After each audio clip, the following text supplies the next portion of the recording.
সব সাহাবারা একমত হয়ে গেছেন যে তারাবির নামাজ হলো 20 রাকাত। মারহাবা বলেন।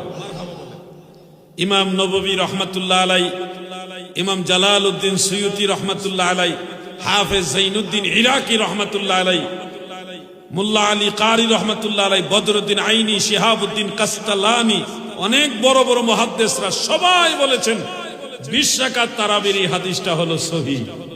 তাহলে আমরা যারা 20 রাকাত তারাবি পড়ি, আমাদের বাবা দাদা পূর্বপুরুষ মুমিন মুসলমানেরা 20 রাকাত তারাবি পড়েছে, আমরা সহিহ হাদিসের উপরে আছি। যারা আজকে হঠাৎ করে আমাদের এই যুবকদেরকে বিভ্রান্ত করে, কলেজে যারা পড়ে, ইউনিভার্সিটিতে পড়ে, তাদেরকে বলে তারাবি নামাজ 20 রাকাত, এটা সহিহ হাদিসে নাই, 8 রাকাত বলে সহিহ হাদিস। মূল সমস্যাটা কোন জায়গায় আমি বলে দেই। যারা 8 রাকাত তারাবি বানাইতে চায় এরা ধোঁকাবাজ কেমনে? দুইটা পয়েন্টে। এক নম্বর হলো তারাবিহ শব্দটা বহু বচন। বহু বচন হইতেলে আরবি গ্রামার মোতাবেক 3টা সংখ্যা লাগে। দ্বিবচন, এক বচন, দ্বিবচন, বহু বচন। বাংলা ব্যাকরণে দ্বিবচন নাই, কিন্তু আরবি ব্যাকরণে দ্বিবচন আছে। দুইটা হইলে বহু বচন হয় না, দ্বিবচন হয়। বহু বচন হইতে হলে কমপক্ষে 3টা লাগে। তা 4 রাকাতে 1টা তারবিহা হয়, 8 রাকাতে 2টা তারবিহা হয়। তো 2টা দিয়ে তো আর বহু বচন হচ্ছে না, এটা হচ্ছে তসনিয়া হচ্ছে, মানে দ্বিবচন হচ্ছে।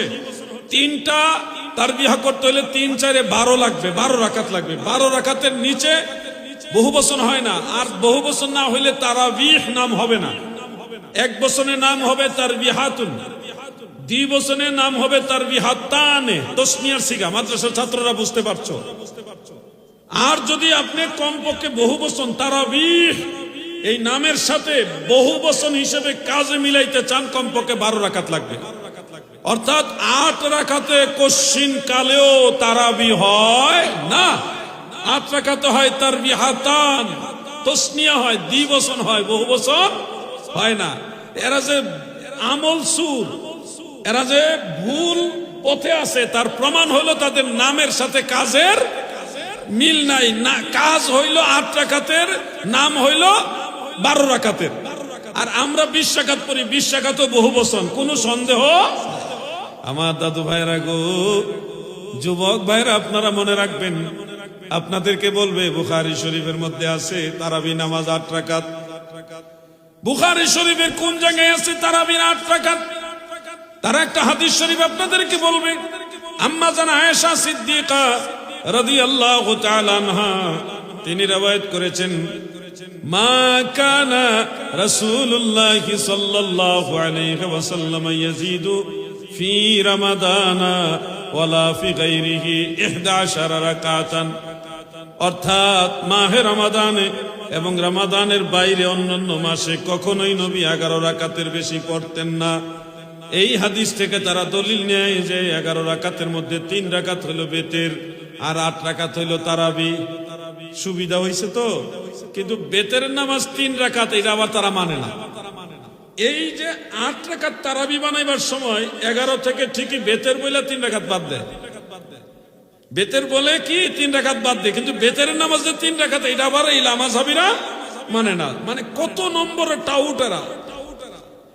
খেয়াল করবেন, এই যে নবীজি সাল্লাল্লাহু আলাইহি ওয়াসাল্লাম 11 রাকাতের বেশি পড়তেন না বলা হয়েছে, এটা সহিহ বুখারীতে আছে, এটা হাদিস কিন্তু আছে। কিন্তু বুখারী শরীফে আরেকটা হাদিস আছে আম্মা জান আয়েশা রাদিয়াল্লাহু তাআলা আনহা, সেখানে আবার বলছে দয়াল নবীজি রাতের বেলায় 13 রাকাত পড়তেন।